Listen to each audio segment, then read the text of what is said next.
네, 3일상 묵상 잘 하고 계신 거죠? 네, 근데 어제로 우리가 3일상 묵상이 다 마쳤습니다, 그죠? 그리고는 사무엘 하를 다시 묵상하시려면 9월 달 되어야 다시 사무엘 하 말씀을 묵상하게 됩니다. 사무엘상 묵상하시면서 매일매일의 삶에 나의 삶에 다가와 주시고 말씀해 주시는 주님, 그 주님과 동행하는 삶을 어떻게 살았는가 하는 질문들을 조금 던지고 싶습니다. 사무엘상 27장에 다윗이 사울 왕의 낯을 피하여서 블레셋 땅으로 도망하게 되어지죠. 도망하고 난 다음에 아마 다윗에 대한 이런저런 평가들을 우리는 많이 할 수 있을 것 같습니다.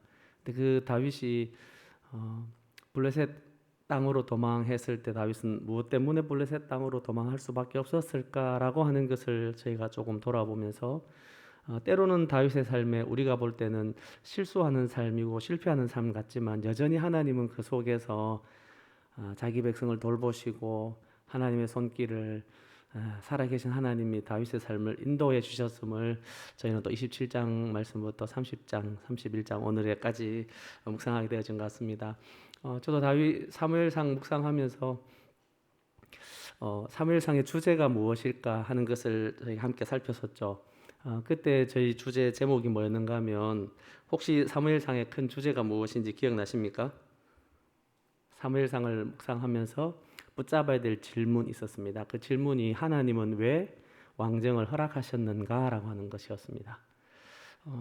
동일하게 저희가 히브리서를 묵상해 갈 때도 붙잡아야 될 묵상의 질문이 있습니다. 그 묵상의 질문을 계속해서 놓치지 마시고 본문을 보시면서 하나님이 이 말씀을 통해서 우리에게 오늘을 살아가는 우리한테 하나님은 성령을 통해서 무슨 말씀을 주시는가, 이 질문을 계속 조금 해가시면 좋겠습니다.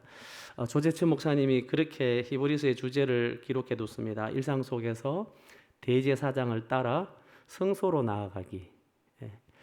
결국은 하나님의 은혜 아래 살아가는 저희들에게 주어져 있는 오늘 그 강의 제목, 히브리서 묵상 안내를 하면서 히브리서를 어떻게 묵상할 것인가, 아니면 조재천 목사님의 이 제목을 따라서 일상 속에서 대제사장 대신 예수 그리스도를 따라 성소로 나아가는 이 삶이 무엇인가라고 하는 이 일상 주제를 제시를 하려고 그러다가 6월 한 달 동안 저희 성서윤리원에서 또 부산지부에서 독자 세미나로 했던 이풍인 목사님이라고 히브리서를 전공하신 목사님인데, 그 목사님의 히브리서 강의 책 제목이 은혜와 책임입니다. 근데 그 은혜와 책임이라고 하는 이 히브리서 큰 주제를 보면서 그 히브리서를 이분이 이제 그 출판사에다가 책을 넘기면서 더 큰 은혜, 더 큰 책임이라고 하는 제목을 지는데 너무 길어가지고 출판사하고 이렇게 조율을 하면서 은혜와 책임이다라고 그렇게 책 제목을 정했다고 합니다.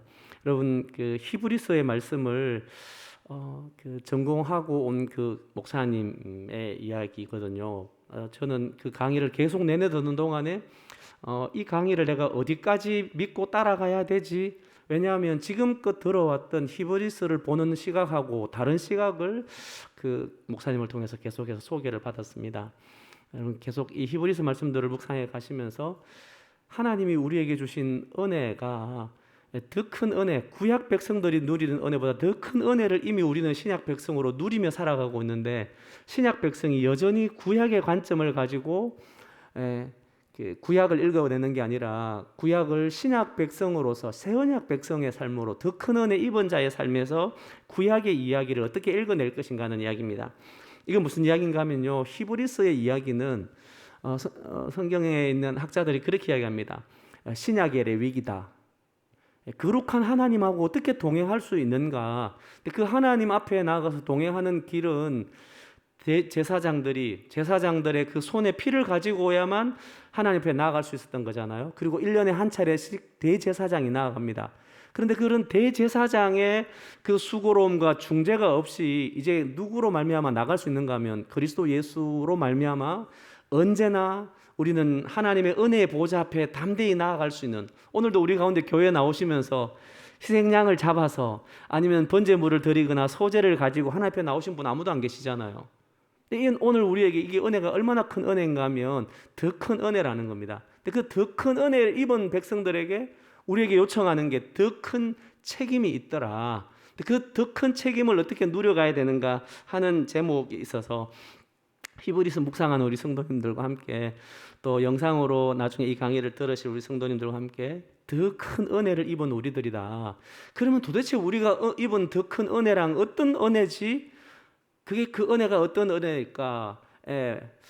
하늘을 두루마리 삼고 바다를 먹물 삼아도 만 입이 있어도 나를 구원해 주신 그 하나님 은혜 감사할 수 없습니다라고 고백했는데, 과연 우리의 마음속에 예수 그리스도를 묵상하며 하나님의 은혜 아래 있는 삶인 것을 생각할 때마다 하나님의 그 은혜, 그 큰 은혜, 그 사랑 때문에 내 생명 주님 앞에 드려도 조금도 부족함이 없는, 더 드리고 싶은데 만 개의 생명이 있어도 주님 앞에 드려도 늘 부족한 마음밖에 없는 이 마음이 구원함을 얻은 우리들의 마음인데, 과연 우리 마음속에는 하나님 앞에 내 삶을 드리는 것, 그 받은 바 은혜에 감격스러워서 주님 앞에 내 생명을 드림이 있는가? 이 부분을 히브리서의 말씀들을 묵상해 가면서 나는 하나님 앞에 은혜 입은 자구나, 주님이 어떤 모습으로 어떤 모양으로 나를 어느 곳에 서주시든지 어느 곳에 날 세우시든지 주님 세우시는 곳에 살아가는 그 삶 자체로 만족한 겁니다. 영원히 멸망할 수밖에 없는 우리를 하나님의 은혜 앞에 나오며 은혜의 보좌 앞에 나아가서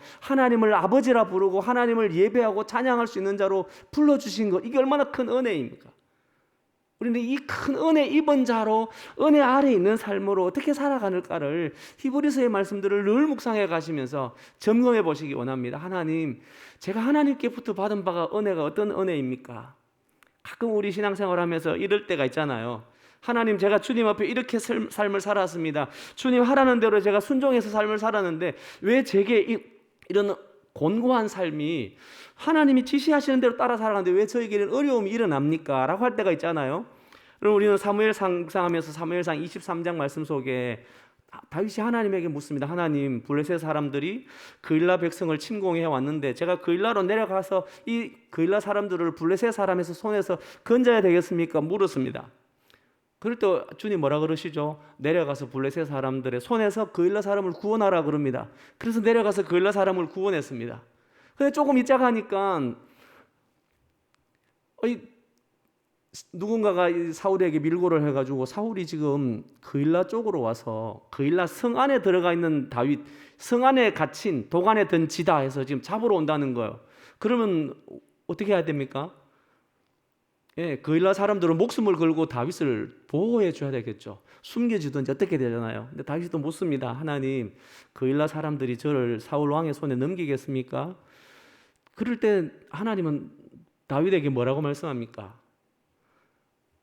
그일라 사람들이 너를 사울 왕의 손에 넘기겠다고 하잖아요. 저는 그 말씀을 묵상하고 참 많이 답답했습니다. 하나님 말씀 앞에 순종해서 제가 이렇게 살고 있는데 하나님의 기름 부음을 받아서 제가 기름 부음을 원했던 것도 아니고, 그런데 왜 나의 삶에 이런 고난이 올까? 다윗의 삶에는 한마디 불평과 투정이 없어요. 하나님이 말씀하시니까 또 다시 다윗은 옮겨갑니다. 그일라에서 도망을 가게 되어지는 거죠. 저는 바로 이게 하나님의 왕 되심을 인정하고 살아간 하나님 나라 백성의 삶의 모습이구나.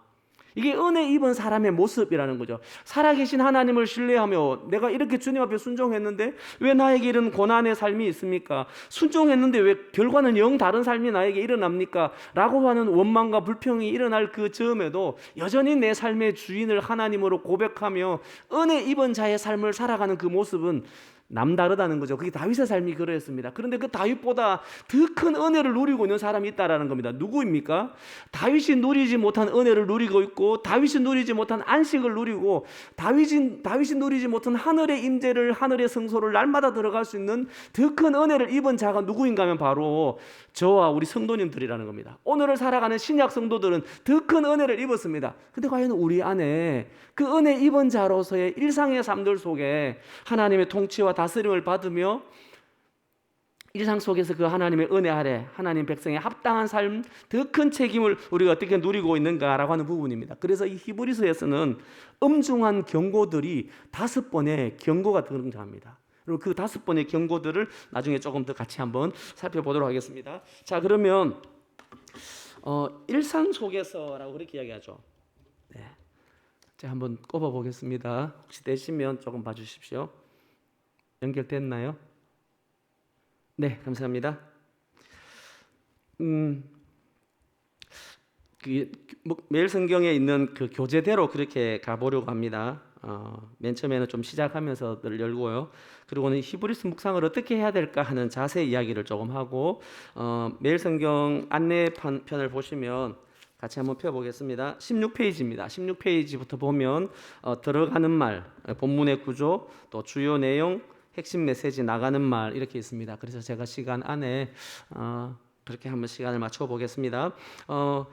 히브리서의 묵상 주제들을 이렇게 소개하고 있죠. 바로 일상 속에서 대제사장을 따라 성소로 나아가기. 글자 보입니까? 네, 좋습니다. 근데 그 일상 속에서 그 일상의 삶들 속에 이 대제사장을 따라간다라고 하는 것, 이건 바로 은혜라고 하는 것입니다. 대제사장을 따라 살아갈 수 있는 그 삶이 우리에게 은혜의 삶인 거죠. 왜냐하면 새 언약과 그리스도의 복음을 이 제사라고 하는 구약의 제사 관점을 통해서 그들이 하나님 앞에 은혜의 보좌 앞에 나아갈 수 있는 것, 성소로 나아가서 하나님의 임재를 경험할 수 있는 것, 이게 바로 제사 제도였습니다. 그런데 예수 그리스도의 복음, 예수 그리스도를 따라서 예수 그리스도 안에서 새 언약과 예수 그리스도를 제사라고 하는 하나님 앞에 나아가서 우리의 죄를 용서함을 받고 하나님의 백성으로 하나님의 임재 앞에 나아가는 이 하나님의 은혜를 풍성하게 담아내는 것. 그래서 옛 언약과 구약 성도에 비교할 때 더 큰 은혜 가운데 있음을 깨닫게 하는 것. 이게 바로 대제사장을 따라 살아간다라는 것입니다. 그리고 그 삶은 바로 일상 속에서 성소로 나아가는 삶이다라고 그렇게 이야기합니다. 신약 성경 속에 가장 엄한 경고가 많이 나오는 말씀이 바로 히브리서다라고 합니다. 같이 한번 성경을 찾아보겠습니다. 히브리서 6장입니다. 히브리서 6장. 이 엄한 경고가 어느 정도인지를 한번 살피겠습니다. 그런데 이건 두렵게 하는 게 아니라 하나님의 백성들에게 주어져 있는 책임이 어떤 것인가를 이야기를 하고 있는 겁니다. 히브리서 6장 1절 말씀부터 6절까지 한번 읽어보겠습니다. 제가 읽습니다. 그러므로 우리가 그리스도의 도의 초보를 버리고 죽은 행실을 회개함과 하나님께 대한 신앙과 세례들과 안수와 죽은 자의 부활과 영원한 심판에 관한 교훈의 틀을 다시 닦지 말고 완전한 대로 나아갈지니라. 하나님께서 허락하시면 우리가 이것을 하리라. 4절입니다. 한번 빛을 받고 하늘의 은사를 맛보고 성령에 참여한 바가 되고 하나님의 선한 말씀과 내세의 능력을 맛보고도 6절 같이 읽습니다. 타락한 자들은 다시 새롭게 하여 회개하게 할 수 없나니 이는 그들이 하나님의 아들을 다시 십자가에 못 박아 드러내놓고 욕되게 함이라. 다시 새롭게 할 수 없는, 다시 새롭게 하여 회개할 수 없는 자리에 이르게 될 수도 있다라고 그렇게 이야기를 하고 있는 거죠. 이 엄중한 경고보다 더 엄한 경고들을 우리는 또 발견할 수 있습니다. 히브리서 12장입니다. 12장 한번 가보겠습니다. 12장.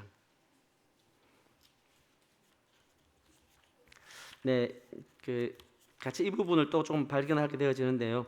먼저 10장부터 한번 가보겠습니다. 히브리서 10장. 7월 18일 말씀 묵상할 부분인데요. 히브리서 10장 26절. 히브리서 10장 26절. 제가 몇 절을 읽겠습니다. 우리가 진리를 아는 지식을 받은 후 짐짓 죄를 범한 적 다시 속죄하는 제사가 없고 오직 무서운 마음으로 심판을 기다리는 것과 대적하는 자를 태울 맹렬한 불만 있으리라. 모세의 법을 폐한 자도 두세 증인으로 말미암아 불쌍히 여김을 받지 못하고 죽었거든. 하물며 하나님의 아들을 짓밟고 자기를 거룩하게 하는 언약의 피를 부정한 것으로 여기고 은혜의 성령을 욕되게 하는 자가 당연히 받을 형벌은 얼마나 더 무겁겠느냐. 너희는 생각하라. 여기 10장 26절 말씀해 보니까 이렇게 이야기하죠. 우리가 진리를 아는 지식을 받은 후에 짐짓, 일부러 고의로 자기가 이것을 죄인 줄 알고 범죄하게 되어지면 다시 속죄하는 제사가 없다라고 그렇게 이야기합니다. 그래서 짐짓 짓는 죄가 뭘까? 그게 바로 29절에 나와 있죠. 다시 속죄하는 제사가 없는 죄들은 어떤 죄인가 하면 하나님의 아들을 짓밟는 것입니다. 하나님의 아들의 그 구원의 은혜들을 짓밟는 자들, 그 하나님의 아들을 욕되게 하는 것이죠. 경멸하는 것입니다. 그리고 자기를 거룩하게 한 언약의 피를 부정한 것으로 여기는, 우리를 거룩하게 해준 예수 그리스도 그 언약의 피를 부정하다, 그것으로 하나님 앞에 정결케 될 수 없다라고 여기는 자들, 그리고 은혜의 성령을 욕되게 하는 자들이 받을 벌, 형벌은 모세의 법을 어긴 자들이 두세 정인으로 말미암아도 불쌍히 여김 받지 않고 돌로 침을 받았거든 하물며 하나님의 아들을 짓밟고 자기를 거룩케 하는 이 정결의 피를, 예수 그리스도의 피를 부정하고 하나님의 아들, 은혜의 성령을 욕되게 하는 자, 그들이 어떻게 하나님의 형벌에서 벗어날 수 있겠느냐, 자유할 수 있겠느냐 하는 굉장한 경고의 메시지가 갖고 있는 것이 바로 이 히브리서 말씀이라는 겁니다. 그래서 우리는 히브리서 말씀을 읽어 나가면서 더 큰 은혜를 입은 우리에게 하나님께 나아가서 마지막 때에 하나님 앞에 우리가 벌거벗은 자 모습으로 서게 될 텐데, 그때 주님이 우리에게 나는 주님의 그 은혜 앞에 어떻게 나아갈 것인가를 돌아보는 겁니다. 그래서 더 큰 엄중한 경고를 받아서 멸망할 것이다, 흘러 떠내려갈 것이다, 이걸 말하고 싶은 게 아니라, 그러기 때문에 너희는 더 큰 믿음으로, 소망으로, 사랑으로, 은혜 입은 자로 더 큰 책임 있는 삶을 살아라. 그것이 바로 그리스도의 십자가를 지는 삶이다 라고 그렇게 표현들을 조금 하고 있습니다. 나중에 조금 계속 묵상해 보시면 좋겠습니다. 히브리서 묵상 주제인데요, 조금 넘어가겠습니다. 자, 히브리서를 어떻게 묵상해 갈 것인가, 묵상해 가시면서 여기 16페이지 위에다가 조금 그렇게 한번 서 두십시오. 일상 속에서 대제사장을 따라 성소로 나아가기라는 그걸 위에다가 히브리서의 글의 흐름을 따라서 성실하게 본문을 좀 묵상해 가는 겁니다. 이렇게 지금 본문을 묵상할 때, 매일매일 묵상하는 삶을 살아갈 때 하루하루를 완벽하게 하시려고 하지 않으시더라도 히브리서가 가지고 있는 글의 흐름을 따라 잘 묵상해 가는 겁니다. 근데 그 글의 흐름을 따라서 살아가는 글의 흐름, 이걸 다르게 표현하면 문맥이라 그렇게 이야기하죠. 그 글의 흐름을 놓쳐버리고 묵상하다가 보면 자기 묵상을 하게 되어지는 겁니다. 이게 참 우리가 주의해야 하는 부분인데요, 히브리서의 말씀에도 우리가 빌립보서 4장 13절 맞죠? 빌사일삼, 내게 능력 주시는 자 안에서 모든 것을 할 수 있다 라고 하는 것처럼 히브리서에서도 굉장히 잘못 오용하고 있는 게, 그렇구나 하면서 이번에 히브리서 공부하면서 저도 깨닫게 된 부분입니다. 히브리서 4장 12절에 하나님의 말씀은 살았고 운동력이 있어서 좌우의 날선 어떤 것보다 예리하여 라고 하는 이 하나님의 말씀이 우리는 신구약 성경 전부일 거라고 처음부터 생각하는 거잖아요. 근데 그 하나님 말씀은 바로 히브리서 4장 앞에 있는 시편 95편의 이야기가 하나님의 말씀이 살았다라고 하는 그 이야기를 하고 있는데, 문맥을 떠난 글의 흐름을 놓쳐버리고 본문을 내 방식으로 본문을 자꾸 묵상해 간다는 겁니다. 그래서 이것을 자세입니다. 일상 속에서 대제사장을 따라서 성소로 나아가기라고 하는 이 질문을 계속해서 물으시면서 히브리서 전체의 글의 흐름을 성실하게 따라가 보는 겁니다. 하나씩 하나씩 매일매일 읽어가 보는 겁니다. 어렵더라도 말입니다. 그러면서 새언약 백성의 삶이 무엇인가, 새언약 백성으로 살아가는 우리는 새언약 백성이거든요. 나는 새언약 백성이다. 이렇게. 왜 이 새언약이라고 하는 이야기를 저의 이야기가 아니고 예레미야 31장 31절에 하나님이 새언약을 너희와 함께 하겠다라고 하는데, 이 새언약의 이야기가 히브리서 말씀 속에서 계속해서 반복되어집니다. 그래서 새언약 백성의 삶이 무엇인가, 새언약 백성에게 주어진 특권이 무엇인가를 여러분 좀 살피시면서 히브리서를 묵상해 가시면 좋겠습니다. 자, 이제 들어가면서 좀 읽어보겠습니다. 16페이지입니다. 다섯째 줄입니다. 히브리서 신학의 독특성은 이라고 하는 부분입니다. 한마디로 기독론, 구원론, 윤리가 단단하게 결속된 삼각 구도에 있다. 히브리서 신학의 독특성이라는 겁니다. 예수 그리스도가 누구인지를 말해주는 기독론, 그리고 그 예수 그리스도로 말미암아 우리가 어떻게 구원을 받는가, 그리고 그 그리스도인이 구원받은 하나님 백성, 새언약 백성이 어떻게 살아가야 되는가라고 하는 이 윤리의 문제, 기독론과 구원론, 윤리의 문제가 잘 결속되어 있는 삼각 구도와 같다라고 이야기합니다. 대제사장이신 예수, 그리고 그분의 속죄 사역, 그 속죄로 거룩하게 된 우리의 믿음, 그 믿음의 표현으로서 우리는 일상, 이런 것들이 어떻게 함께 서로 잘 연계되어지는 책이 바로 히브리서다라고 하는 부분입니다. 그래서 그 부분을 박스로 좀 쳐두십시오. 한 6줄 되는 부분이죠. 히브리서의 신학의 특성은 기독론, 구원론, 윤리라고 하는 이것이 대제사장이신 예수, 그리고 그 예수의 속죄 사역, 그 예수의 속죄로 말미암아 거룩하게 된 우리의 믿음, 그 믿음의 표현으로서 우리는 일상 속에서 어떻게 살아갈 것인가라고 하는, 일상 속에서 하나님의 임재 앞에 어떻게 살아가는가라는 부분입니다. 그럼 거기 그 큰 제목이 일상 속에서 대제사장을 따라 성소로 나아가기잖아요. 여기 성소로 나아간다라는 것은 어떤 개념인가 하면, 이렇게 조금 거기 성소로 나아간다라는 부분도 이렇게 밑에다가 밑줄 이렇게 네모를 이렇게 넣은 동어 표시를 하시고, 하나님과 함께 살아가는 삶이다, 이렇게 좀 적어놓으시면 좋습니다. 성소로 나아간다라고 하는 것은 이제 우리는 성소로 나아갈 일이 없습니다. 근데 히브리서 8장, 9장, 10장에 보면 그 성소가 땅에 있는 성소가 아니라 하늘 성소라 그렇게 표현하는데, 그 하늘에 있는 성소는 바로 하나님의 임재 앞에 나아가는 겁니다. 오늘 이 땅의 이상의 삶을 살아가면서 어떻게 하면 하나님의 임재 앞에 나아가는가, 이렇게 성소로 나아간다는 것은 하나님의 임재로 하나님과 함께 동행하는 삶을 사는 것, 하나님의 임재 앞에 살아가는 삶입니다. 그래서 이게 히브리서에 하나님 앞으로 나아간다라는 것이 성소로 나아가기 옆에다가 좀 밑에 적어놔 주십시오. 4장 16절, 10장 22절, 13장 13절, 성소로 나아가기, 이것도 나중에 함께 좀 살펴볼 겁니다. 4장 16절, 10장 몇 절요? 22절, 13장 몇 절? 13장 13절. 네, 그렇게 좀 기억해 두십시오. 자, 조금 더 넘어가 보겠습니다. 우리는 이 책에서 6편의 연작 설교, 구약 성서 말씀의 중심을 두고 그리스도와 우리의 처지를 조명하는 강해 설교를 듣게 된다. 이제 이 히브리서의 말씀은 설교라는 겁니다. 설교는 어떻게 주어지는 거죠? 설교라고 하는 것은 설교자가, 우리 오늘도 하루 종일 교회 안에서 우리 목사님을 통해서 말씀을 들은 거잖아요. 우리는 어떤 죽음을, 우리의 삶이 좋은 죽음, 의미 있는 죽음, 하나님 앞에, 사람들 앞에 거룩한 죽음이란 어떤 것을 죽음이라고 하는가, 어떤 죽음을 우리의 인생의 마지막을 살아야 될까라고 하는 그 제목을 받는 거죠. 근데 그런 메시지 안에 설교자가 설교를 할 때는 청중의 필요가 있는 겁니다.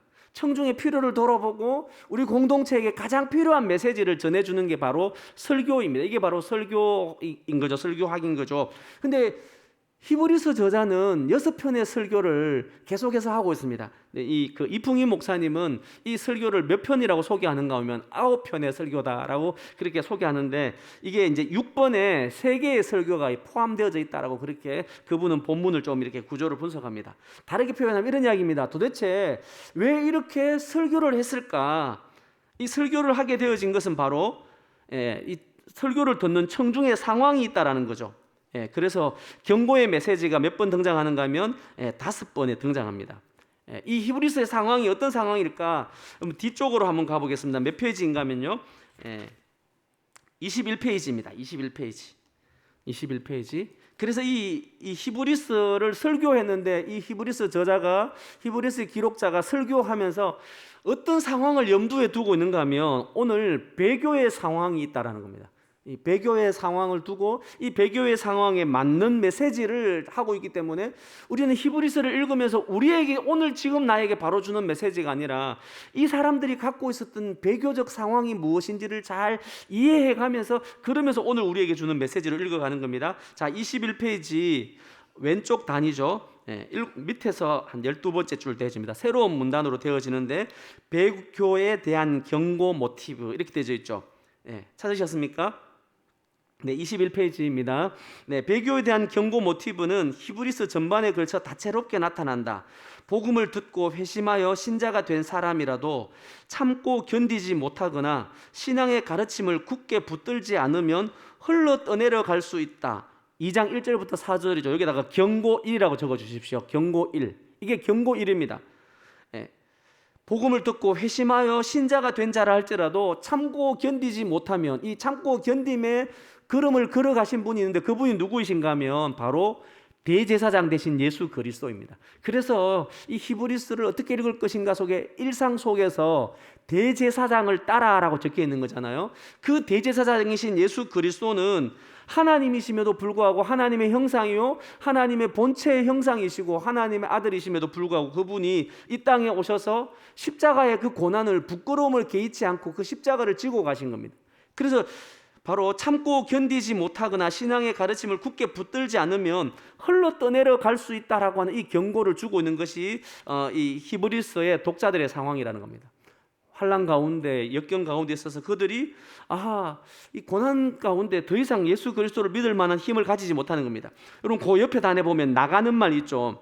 나가는 말도 제가 한 7줄 정도 한번 읽어보겠습니다. 히브리서 청중은 공공연한 모욕과 환난을 당했고 감옥에 갇힌 이들과 고통을 함께 겪었으며 재산을 빼앗기기도 했다. 실질적인 어려움에 처한 이들에게 주는 권면의 말씀으로 삼기에 히브리서는 다소 고답적으로 들리기도 한다. 뻔한 소리인 것 같기도 하다, 이런 이야기인 거죠. 히브리서 설교자가 현실 문제에 접근하는 방식은 문제의 현상을 진단하고 처방하는 방식이 아니기 때문이다.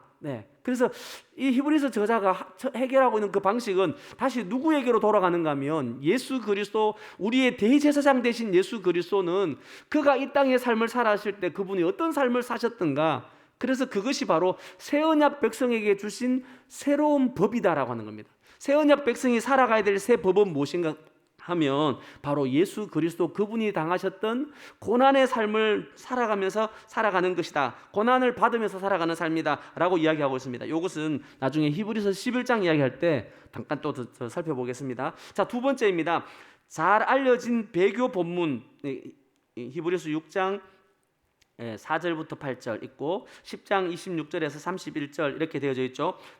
요게 이제 그 6장 4절에서 8절은 경고 3, 이제 경고 4 있는데 조금 한번 보겠습니다. 경고 1은 어디에 있는가 하면요, 2장 1절입니다. 그리고 경고 2는 배교에 대한 경고 그 왼쪽 옆에다가 3장 7절부터 4장 13절이다 적어 놓으시고요. 이것은 불신앙에 대한 경고인데 하나님에게서 떨어질까 조심하라 라고 하는 부분이 이제 3장 7절부터 4장 13절에 나오는 두 번째 경고입니다. 불신앙에 대한 경고입니다. 세 번째 경고는 5장 11절부터 6장 12절 나오는 6장 4절부터 8절에 나오는 이 본문인데, 이 본문은 도의 초보에 머무르지 말고 완전한 대로 나아가야 되는데 장성한 자가 되어서 단단한 음식을 먹어야 될 자가 되었음에도 불구하고 여전히 어린아이의 상태에 있는 자들입니다. 잠깐 한번 가볼까요? 6장 1절입니다. 아니 5장이죠. 5장. 네네.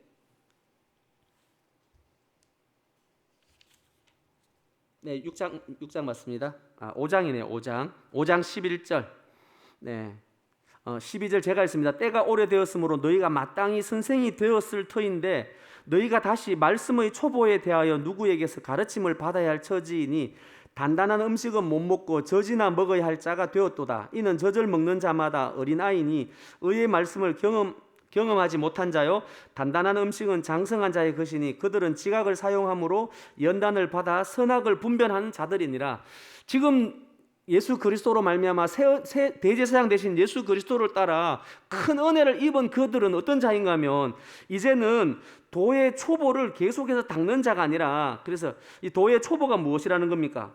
죽은 행실을 회개함과 하나님께 대한 신앙과 세례와 안수와 죽은 자의 부활과 영원한 심판에 가는 교훈의 터, 신앙의 아주 도의 초보의 단계에 머물러 있지 말고 완전한 대로 나아가야 되는데 여전히 계속해서 아직도 내가 어떻게 하면 죄 용서받고 구원함을 얻을 수 있는가라고 하는 이 하나님께 대한 신앙, 세례들, 안수, 이제 더 완전한 대로 나아가는 것이 바로 은혜의 보좌 앞에 나가서 그리스도 예수의 그 삶을, 십자가 고난의 삶을 기꺼이 받아들이는 삶을 살아가는, 형제를 믿음과 소망과 사랑의 그 삶을 살아가는데 완전한 대로 나아가야 되는데 그러지 못하고 여전히 아직도 장성한 자가 되어서 어린아이와 같은 상태로 단단한 음식을 먹지 못하고 아직도 장성한 자의 그 단단한 음식, 그것은 어떻게 먹는 것입니까? 하나님 말씀을 지각을 사용함으로 스스로 이것이 하나님의 말씀 앞에 옳은 것인가 아닌가를 분별하는 자의 삶을 살아야 되는데 아직도 어린아이와 같은 메시지 안에 살아가는 삶을 살아가는 자들, 그들을 향하여 경고하고 있는 메시지라는 겁니다. 도의 초보를 벗어나서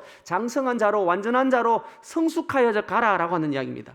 네 번째 경고의 메시지가 10장 25절부터 35절입니다. 조금 전에 살폈었죠. 매우 엄중한 경고입니다. 짐짓 죄를 범한 자들, 그 짐짓 죄의 범의 종류가 세 가지라 그랬죠. 그런 부분들 좀 살펴보시면 좋겠습니다. 그리고 다섯 번째 경고가 5장 25절부터 29절입니다. 이 영원히 흔들리지 않을 하나님 나라를 성속으로 받은 우리의 삶이 어떻게 되는가 하면 하나님을 기쁘시게 하는 삶을 살아야 되는데 여전히 우리의 삶은 하나님의 나라를 소유한 자임에도 불구하고 이 땅의 삶을 살아가면서 하나님을 기쁘시게 하는 삶을 보다는 자기 중심적 삶을 살아가고는 이들이 너무 많이 있다는 겁니다. 하나님을 기쁘시게 하는 삶이란 어떤 것일까요? 잠깐 한번 가보겠습니다. 히브리서 13장 15절입니다. 히브리서 13장 15절. 하나님을 기쁘시게 하는 삶은 무엇일까? 그러므로 우리는 예수로 말미암아 항상 찬송의 제사를 하나님께 드리자. 이는 그 이름을 증언하는 입술의 예배이니라. 네, 항상 하나님을 찬송하고 예배하는 삶을 살아가는 것입니다. 16절은 뭐라고 이야기합니까? 오직 선을 행함과 서로 나누어 주기를 잊지 말라. 하나님은 이 같은 제사를 기뻐하느니라. 하나님 나라를 소망하며 살아가는 사람이 이 땅의 소망이 아니라 하나님 나라를 소망을 두고 살아가는 자들입니다. 이들을 보고 히브리서에서 아주 새로운 주제 중에 하나가 뭔가 하면 그리스도의 다시 오심 재림에 대한 경고들을 우리에게 주고 있습니다. 조금 넘어가겠습니다. 자, 들어가는 말 마지막 부분에 가보시면 다시 16페이지입니다. 16페이지 들어가는 말 밑에서 첫 번째 밑에서 한 7번째 줄 가면 예수 그리스도가 누구인지 아는 것과 그분을 믿고 살아가는 삶 사이의 거리를 최대한 좁혀서 우리의 신앙 고백이 곧 하루의 삶을 요약하는 일기가 되게 할 수 있을까? 기록된 하나님의 말씀과 선포된 하나님의 말씀의 한모니 속에서 오늘 우리의 길을 찾아낼 수 있을까? 그래서 이 히브리서에서 오늘이라고 하는 시대에 오늘 묵상하는 우리에게 주는 메시지가 뭔가 하면 히브리서 3장 7절 15절 4장 7절 같은 부분을 그 밑에다가 오늘이라고 하는 그 밑에다 좀 적어 두십시오. 하나님의 말씀을 저희는 오늘 히브리서 말씀을 묵상했잖아요. 우리는 사무엘서에 묵상했고 오늘 시편 82편을 묵상했습니다. 그런데 그 말씀을 묵상할 때 다윗을 통해서 주는 메시지 아니면 바울을 통해서 주는 메시지 그냥 그 백성들 그 독자들에게 주는 메시지로도 받겠지만 히브리서는 하나님이 오늘 우리에게 주는 메시지로 이야기하고 있다는 겁니다. 자, 3장 7절 한번 가보겠습니다. 3장 7절. 네, 이게 이제 시편 95편 6절부터 8절에 있는 말씀입니다. 성령이 이르신 바와 같이 오늘 너희가 그의 음성을 듣거든 광야에서 시험하던 날에 거역하던 것 같이 너희 마음을 완고하게 하지 말라. 오늘 우리가 하나님 말씀을 받을 때 우리가 어떻게 해야 되는가 하면 광야의 이스라엘 백성들이 머리바에서 하나님을 반역하고 거역했던 것처럼 그렇게 너희 마음을 완고하게 하지 마라. 그렇게 얘기하는 거죠. 네. 15절 말씀에도 이렇게 이야기합니다. 오늘 너희가 그의 음성을 듣거든 경노하게 하시던 것과 같이 너희 마음을 완고하게 하지 말라. 그래서 매일매일 하나님의 언약 백성, 새 언약 백성이 오늘을 살아가면서 하나님의 말씀을 매일매일 우리에게 주시는 오늘 주시는 메시지를 듣고 살아가는 것이다 라고 하는 것을 잊지 마라 라고 이야기하고 있습니다. 자, 본문의 구조는 조재천 목사님이라고 전주대학교에 선교신학대학원에서 수고하시는 우리 교수님 조재천 목사님이 글을 써주셨는데요. 이 본문의 구조를 6편의 설교로 그렇게 좀 소개하고 있습니다. 그래서 매일 성경을 따라 묵상하시면서 이 구조를 이렇게 계속해서 좀 살피시면서 보시면 좋겠습니다. 자, 첫 번째 주요 내용 3번으로 가겠습니다. 17페이지 주요 내용 1번입니다. 뛰어나신 아들, 뛰어난 복음. 이것은 저희가 나중에 잠깐 1장 1절부터 4절을 좀 살필 때 보기로 하고요. 두 번째 이야기가 바로 17페이지 오른쪽이죠. 구원의 길을 여신 대제사장입니다. 이 대제사장에 대한 이야기가 3장 17절 또 3장 1절, 4장 14절, 5장 1절에 그렇게 소개가 되어집니다. 예수 그리스도를 누구로 소개하고 있는가라고 하는 부분이죠. 2장 17절 한번 가보겠습니다. 2장 17절. 거기 앞에다가 구원의 길을 여신 대제사장 거기에다가 2장 17절, 3장 1절, 4장 14절, 또 5장 1절 이하라고 좀 적어 놓으시고요. 2장 17절 한번 가보겠습니다. 2장 17절. 네, 같이 한번 읽어보겠습니다. 시작. 그러므로 그가 범사의 형제들과 같이 되심이 마땅하도다. 이는 하나님의 일에 자비하고 신실한 대제사장이 되어 백성의 죄를 속량하려 하심이라. 네, 그 예수 그리스도 그분은 우리들을 보고 죄인이라고 표현하지 않고 형제들과 같이 되심이 마땅하도다. 예수 그리스도 그는 우리와 함께 한 형제가 되셨다라고 이렇게 표현하고 있습니다. 이 하나님의 아들이시고 1장 1절부터 이제 나오면 예수 그리스도가 누구인가를 소개하면서 하나님의 영광 자체가 되시고 하나님의 참 본체의 형상 되시는 그분, 온 만물을 창조하신 분, 그분이 보고 우리를 보고 누구라고 부르는가 하면 우리를 형제라 부르기를 기뻐하셨다라고 얘기하는 거죠. 우리를 형제라 부르기를 부끄러워하지 아니하고 형제가 되심이 마땅하게 여기시면서 신실한 대제사장이 되어서 백성의 죄를 속량하시는 대제사장 되신 예수 그리스도를 소개하고 있습니다. 그러면서 3장 1절에도 보면 이렇게 이야기합니다. 그러므로 함께 하늘의 부르심을 받은 거룩한 형제들아, 우리가 믿는 도리의 사도이시며 대제사장이신 예수를 깊이 생각하라 하면서 대제사장 되신 예수 그리스도, 그분이 우리에게 구원의 길을 여신 분이시다라고 이렇게 이야기합니다. 자, 이 예수 그리스도 구원의 길을 여신 대제사장 예수는 어떤 분이신지 4장에 잠깐 한번 가볼까요? 4장 14절입니다. 4장 14절. 4장 14절. 네, 같이 읽습니다. 그러므로 우리에게 큰 대제사장이 계시니 성천하신 이 곧 하나님의 아들 예수시라. 우리가 믿는 도리를 굳게 잡을지어다. 우리에게 있는 대제사장은 우리의 연약함을 동정하지 못하실 리가 아니요 모든 일에 우리와 똑같이 시험을 받으신 이로되 죄는 없으시니라. 16절입니다. 그러므로 우리는 긍휼하심을 받고 때를 따라 돕는 은혜를 얻기 위하여 은혜의 보좌 앞에 담대히 나아갈 것이니라. 네. 하나님이 때를 따라 돕는, 언제나 주님 앞에 나아가며 은혜를 베풀어 주는 때가 있고 은혜를 안 베풀어 주는 때가 있다 아니라 하나님 앞에 나아가기만 하면 언제나 우리에게 은혜를 베풀어 주시는, 긍휼하심을 받고 때를 따라 돕는 그 은혜를 은혜의 보좌 앞에 나아가기만 하면 언제나 얻을 수 있기 때문에 은혜의 보좌 앞에 담대히 나아가라는 거죠. 저희가 2월 달 동안에 레위기 말씀을 묵상했습니다. 레위기 1장부터 17장 말씀을 묵상했거든요.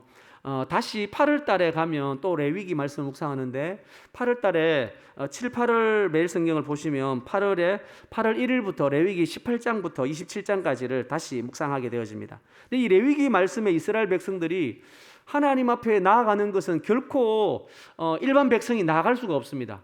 거룩하신 하나님 앞에 일반 백성이 나아가다가는 죽임을 당하게 되어지는 거죠. 심지어 제사장이라 할지라도 아론의 아들들도 하나님이 정한 방식이 아니라 자기의 방식으로 나갔다가 죽임을 당했던 것이 레위기 10장에서 우리는 묵상을 했었거든요. 그래서 이 하나님의 은혜 앞으로 나아가서 은혜의 보좌 앞에 나아갈 수 있다라고 하는 것은 이게 하나님이 우리에게 허락하신 은혜이다라고 이야기를 하고 있습니다.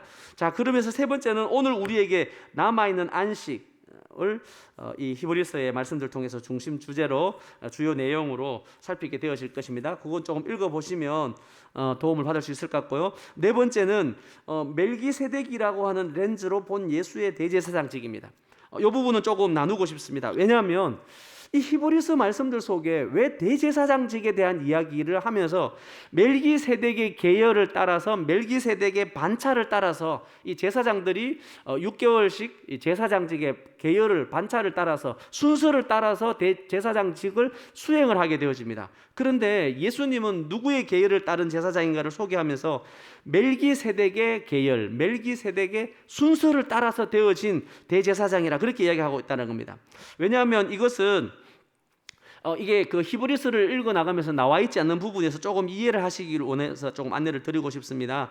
대제사장직의 합법적인 정통성이 깨트려져 버리는 시대를 지금 이 히브리서 독자들은 가지고 있습니다. 이들은 이미 다 알고 있습니다. 왜냐하면 예수님 오시기 전에 이제 BC 171년 안티오코스 에피파네스라고 하는 이 사세에 의해 가지고 사독 계열의 사람이 아니라 베냐민 지파의 메네라우스라고 하는 이 사람이 은 300데나리온을 받고 제사장직을 베냐민 지파 사람에게 제사장직을 맡기게 되어집니다. 이런 일이 한 번만 있는 게 아니라 이스라엘 백성들에게는 하나님의 이 다윗 계열에서 새로운 은혜를 입게 되어질 거라고 생각했던 152년 BC 예수님 오시기 전에 152년입니다. 마카비 시대의 마카비 왕조가 그 왕조를 이스라엘이 헬라 제국이죠. 그 제국으로부터 이제 로마로 가기 전 이 헬라 제국에 있던 시대 속에서 마카비가 잠깐의 자유를 회복하게 되어집니다. 그리고는 이 마카비 왕가에서 대제사장직을 수행을 해버려요. 그래서 대제사장은 레위 지파들 아니고는 제사장이 과연 될 수 있는가? 지금 우리에게는 이 제사장들, 대제사장이 과연 정통성이 있는가라고 하는 이 물음이 계속해서 되어지는 시대입니다. 근데 예수님은 누구이십니까? 예수님 역시 레위 지파가 아니에요. 예수님은 어느 지파죠? 유다 지파이신 거예요. 그러니까 유다 지파인 예수가 과연 제사장이 될 수 있는가라고 하는 이 물음이 이 그 배교의 위험 가운데 있는 겁니다. 예수 그리스도를 믿음으로 시작했던 사람들이 예수는 레위 지파가 아니지 않느냐, 예수는 대제사장이 될 수가 없다라고 하는 이 그 정통성의 문제가 계속해서 제기되어질 때 예수 그리스도가 레위 족보도 레위 지파에 속한 자가 아니지만 멜기세덱의 계율을 통해서 멜기세덱을 통한 그 제사를 받았다라는 거죠. 누가였습니까? 창세기 14장과 시편 110편 4절의 이야기가 유일하게 딱 구약 성경 속에 나왔던 이 시편 110편 4절의 이야기를 언제 반복되어지는가 하면 히브리서 말씀에서 8장 말씀부터 9장 10장 속에 이것이 다시 등장합니다. 자, 멜기세덱이라고 하는 반차인데요. 본문을 두 개만 좀 살펴보겠습니다. 7장 26절입니다. 7장 26절. 멜기세덱의 반차를 따른 이 예수의 대제사장직이 하는 일이 무엇인가를 소개하고 있습니다. 7장 26절. 네. 자, 같이 읽습니다. 이러한 대제사장은 우리에게 합당하니 거룩하고 악이 없고 더러움이 없고 죄인에게서 떠나 계시고 하늘보다 높이 되시니라. 그는 저 대제사장들이 먼저 자기 죄를 위하고 다음에 백성의 죄를 위하여 날마다 제사 드리는 것과 같이 할 필요가 없으니 이는 그가 단번에 자기를 드려 이루셨음이니라. 아멘. 자, 여기 27절에 이는 다음에 있는 그 문장에다가 빨간 줄로 좀 꺼두십시오. 이는 그가 단번에 자기를 드려 이루셨음이니라. 이게 그가 누구인가 바로 예수 그리스도세요. 이전에 있었던 대제사장들, 레위 족보에 있었던 레위 지파에 있었던 그 사람들의 대제사장은 자기 죄를 위하고 백성의 죄를 위하고 날마다 제사를 지내고 그 제사장이 죽으면 또 다른 제사장이 나와서 제사를 드려야 되기 때문에 그 제사가 온전하지 못했습니다. 그런데 그 예수 그리스도, 우리에게는 이 예수님은 영원한 대제사장 되신 예수 그리스도, 그분은 단번에 자기를 드려서 이 일을 다 이루셨다는 겁니다.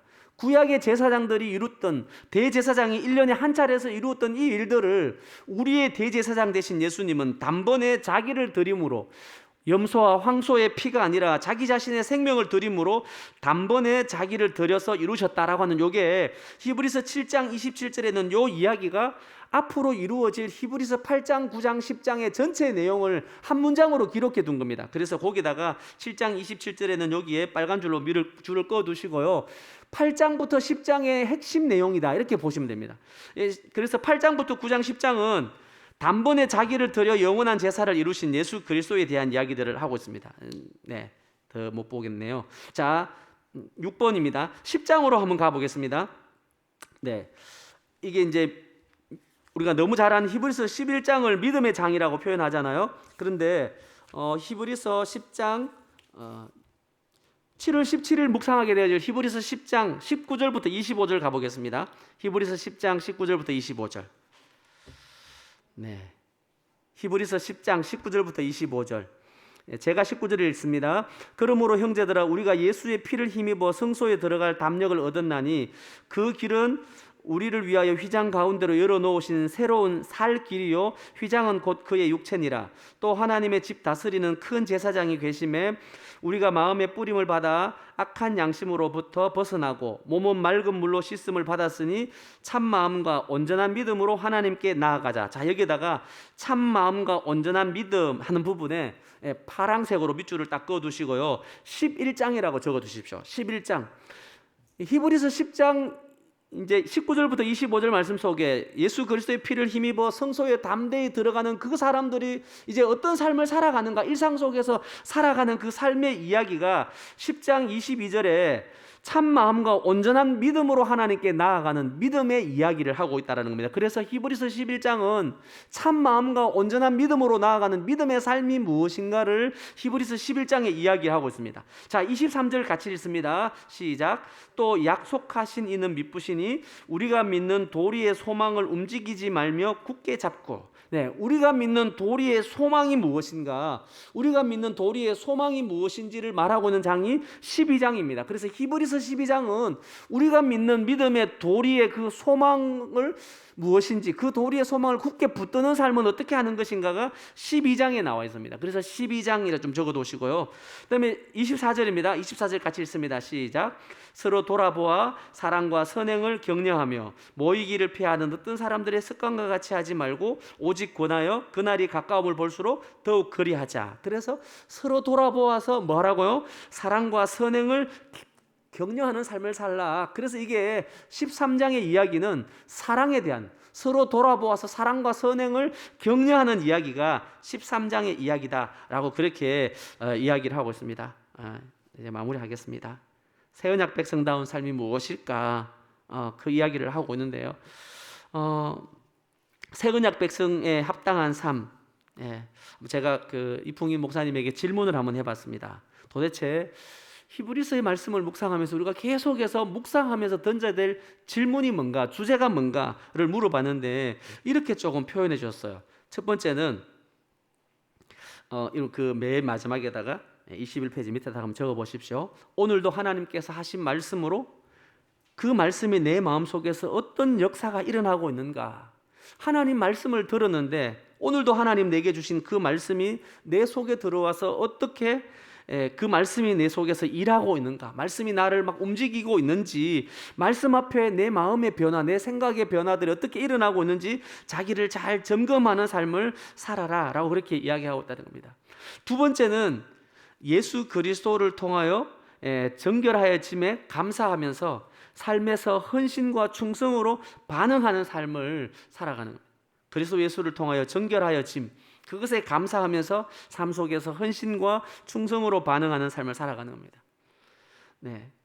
마지막 세 번째는 그리스도를 통하여 이루어질 하나님 나라를 소망하며 사는 삶이다라고 이렇게 이야기하고 있습니다. 우리 히브리서 말씀 보면 가장 잘 외우는 것 중에 하나가 또 히브리서 9장 27절이죠.